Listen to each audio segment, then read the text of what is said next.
Is tap water safe to drink? Water is just water, right? Wrong. What if I tell you your tap water could literally be killing you? That's right, with each glass of your tap water, you're ingesting a pharmacy's worth of drugs. Painkillers, blood thinners, and even chemotherapy agents are swimming in that glass. This isn't just water, it's a toxic brew, and you can't afford to miss what we're about to tell you next, so stick around.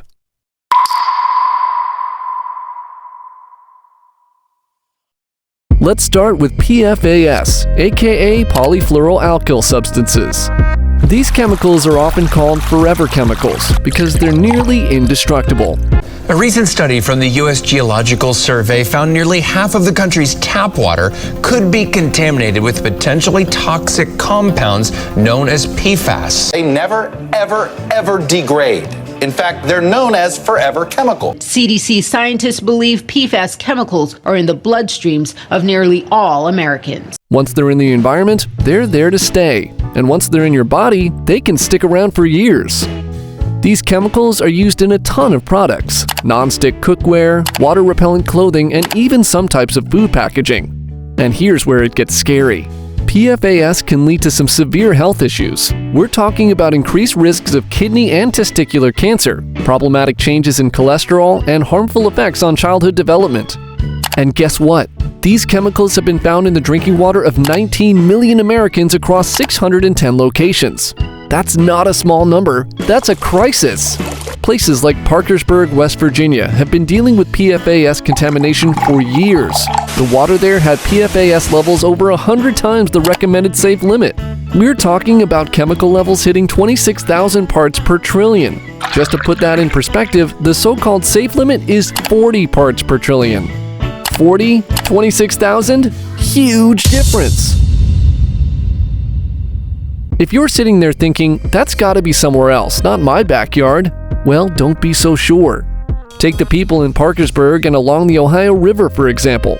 Their water was so messed up, they were told to not even cook with it. But we always have the option to switch to bottled water, so no big deal. Well, it is a big deal for some people. Not everyone has that luxury. I'm talking about low-income communities, communities of color, places where clean water should be a given, but it's not. Do you remember Flint, Michigan? That disaster wasn't just a one-off event. It's a symptom of a much larger problem. And it's not just Flint. Places like Newark, New Jersey are facing the same crisis. Residents there were told to drink only bottled water because the tap water was contaminated with lead. Lead! You can't see it, smell it, or taste it, but it's there, wreaking havoc on your body. Do you know what harm it can do to you? First up, your brain. And it doesn't just mess with your mind, it can actually lower your IQ. And it's even worse for kids. Lead exposure can lead to developmental delays, learning difficulties, and behavioral issues. That means a generation of children robbed of their future before they even have a chance to shape it. Anyways, people there were getting sick, and the water was so bad they had to use bottled water for everything, even bathing. And let's be clear, these communities are often the most affected by water contamination, but they're the least equipped to deal with it. It's not just about dirty water, it's about social injustice. It's about a system that's failing the people who need it the most. So while you might be able to switch to bottled water, there are millions who can't. And they're stuck with what comes out of the tap no matter how toxic it is. And even the ones who can afford and decide to stick to bottled water, they're trading one problem for another. You see, those plastic bottles you're chugging from are an environmental nightmare. We're talking about plastic that takes over 1,000 years to break down. That's right, those bottles will outlive you, your kids, and even your grandkids. And let's not even get started on the carbon footprint of manufacturing and transporting all those bottles. It's like a never-ending cycle of bad choices. You escape the toxic tap water only to contribute to another form of pollution that comes back to haunt us all. So where does it leave us all? Can't drink tap water, can't drink bottled water. What do we drink then? Now, you might be angry at the government and thinking, where's the government in all of this? Aren't they supposed to keep our water safe? Well, you'd think so, but the reality is a bit more complicated and disappointing. Remember the Clean Water Rule? It was designed to protect our water sources, but the Trump administration rolled it back. They just pulled the rug out from under us, putting the drinking water of more than 117 million Americans at risk. And don't think this is a one-off situation. Health-related violations of the Safe Drinking Water Act are more common than you'd like to believe.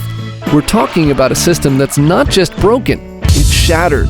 And the worst part? It's not getting fixed anytime soon. So while you're pouring that glass of water, remember that the government isn't necessarily looking out for you. You've got to be your own advocate here. That's not all. Are you aware of the unregulated contaminants present in the water as well? What does that even mean? Well, let me drop some names on you. 1,4-dioxane, perchlorate, and chromium-6. Ever heard of them? Probably not, but they're in your water. The chemicals that might be in our water that we can't see and we don't know about. 9 contaminants above health guidelines, but there's 18 other contaminants. That's kind of crazy. Most at risk are young children, babies, and pregnant women. 1,4-dioxane is used in solvents and surfactants and is likely carcinogenic. Perchlorate is a component in rocket fuel, fireworks, and some disinfectants. It can mess with your thyroid and disrupt how your body grows and develops. And chromium-6? That's the stuff that was in the water in Hinckley, California, the case that made Aaron Brockovich famous. By the way, we had that water brought in special for you folks. Came from well in Hinckley. It's linked to lung cancer and can cause severe reproductive issues. These are just a few examples. There are over 160 of these unregulated contaminants floating around in U.S. tap water. These aren't just random chemicals. They're substances that can seriously mess with your health. And the worst part? There are no legal limits for these. Zero. Zilch. Nada. So while you're filling up that glass from the tap, you're also filling it with a bunch of unknowns. Unknowns that could be doing who knows what to your body. This isn't fear-mongering. This is reality. We're all part of this massive, uncontrolled experiment, and it's high time we demand some answers. Let's crank up the volume now and talk about something that's as rusty and broken as a forgotten playground swing set: our water infrastructure. There is a maze of ancient pipes snaking underground, some as old as your grandparents, maybe even older. These aren't charming antiques, they're corroded, leaky time bombs. The American Society of Civil Engineers slapped our water system with a D grade. It's a full-blown crisis. These decrepit pipes aren't just dripping water, they're oozing contaminants like lead and arsenic. It's like drinking from a poison-laced straw. And it's not a small-town drama. It's a disaster from coast to coast. Cities like Flint are just the tip of the iceberg. We're talking about a nationwide web of decay that's going to cost us hundreds of billions of dollars to fix. That would be a B, as in bankrupting our future. Okay, it's crunch time. We've laid out the grim facts, and now you're probably wondering, what the heck can I do about it? Well, you're not powerless. Far from it. First off, get yourself a quality water filter. The one that can tackle a wide range of contaminants, not just make your water taste better. But don't stop there. Get involved. Support policies and politicians who prioritize clean water and infrastructure investment. Sign petitions, attend town hall meetings, and make your voice heard. Because, let's face it, if we don't speak up, who will?